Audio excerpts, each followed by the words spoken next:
বড় ছেলে ডিমের ঝোল আর ভাত রান্না করে রেখে গেছে। তো তরকারির কালারটা শুধু আপনাদেরকে দেখায়। আজকে এক তরকারি ভাত, কিছু করার নেই, যে করে রেখে গেছে, এটাই আমার ভাগ্য ভালো। এই যে ভাত, এখানে ভাত রান্না করেছে। আর এই দেখুন ডিম আলুর ঝোল। তরকারির কালারটা কিন্তু খুব সুন্দর হয়েছে, খেতে কেমন হবে জানি না। ডিম দিয়ে আলু দিয়ে ঝোল করেছে। ভাত নিয়ে নিচ্ছি, খেয়ে এখন যাব ডাক্তারখানা। বন্ধুরা শুভ দুপুর।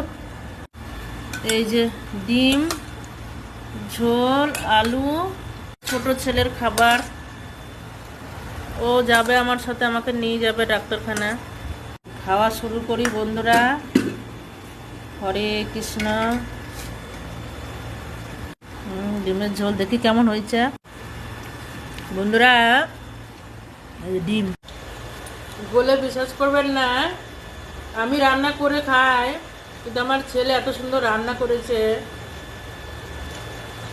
সত্যি মানে খুবই ভালো হয়েছে রান্নাটা। আমার ছেলেরা আমার কথা সবাই রান্না করতে পারে, কিন্তু করে না, বদমাইশি করে।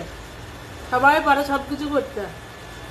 তো যাই হোক, রান্নাটা কি ভালো করেছে বন্ধুরা।